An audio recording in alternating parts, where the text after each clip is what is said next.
ফেব্রুয়ারি মাসের মধ্য সময়ে আপনার নির্বাচনটা হবে। আমার মনে হয় যে সেটা হলেই বোধহয় অনেক সমস্যা, অনেক আপনার আমাদের দ্বিধা, সেই দ্বিধা কাটিয়ে আমরা একটা জায়গায় পৌঁছে দিতে পারবো। রাজনৈতিক দলগুলোকে পারস্পরিক একটা বোঝাপড়া থাকতে হবে। সময়টা হচ্ছে পারস্পরিক একটা বোঝাপড়া করার সময়। একটু বুঝে নিয়ে, পরস্পরকে বুঝে আমরা যদি খুব দ্রুত এগিয়ে যাওয়ার চেষ্টা করি, তাহলে ফলটা লাভ করবে জনগণ, তার একটা প্রতিনিধিত্ব থাকবে, তার একটা সরকার তৈরি হবে।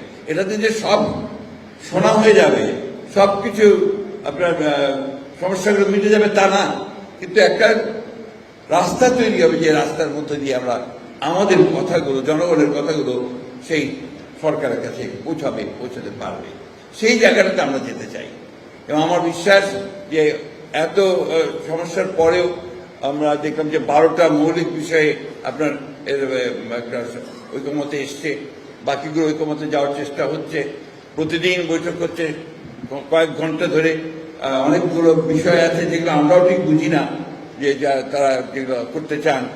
এইগুলোকে বাদ দিয়ে যে মৌলিক বিষয়গুলো আছে সেই বিষয়গুলো সমাধান করে আমার মনে হয় অতি দ্রুত যে নির্বাচনের একটা মোটামুটি ধারণা পাওয়া গেছে আমাদের লন্ডনের তারেক রহমান সাহেব এবং আমাদের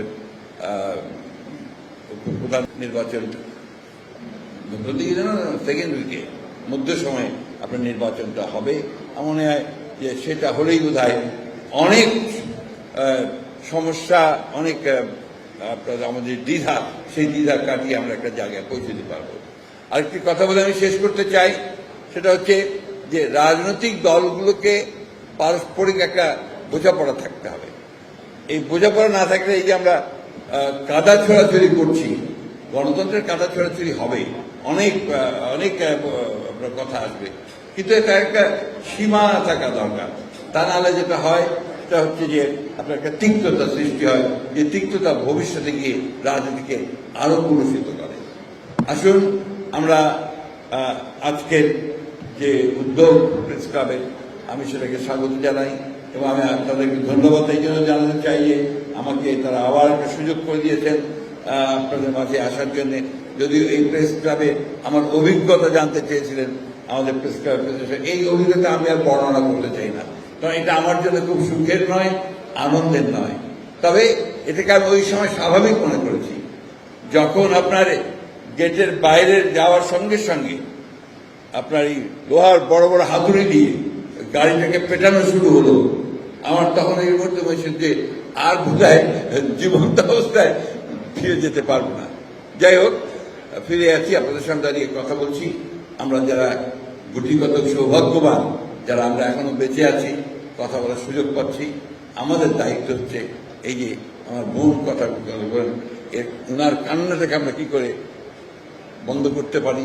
আমরা সেই শিশুটিকে আমরা কথা বলতে, উনি ছবি দেখালেন আপনার আমাদের যে শহীদ হয়ে গেছে। আরেকটা ছোট ছেলে কালকে আমার কাছে এসে হঠাৎ করে এসে আমাকে জড়িয়ে ধরেছে, ওর বয়স 6-7 বছর হবে। বলছে আমার মাথাটা না, ফুলিটা নেই,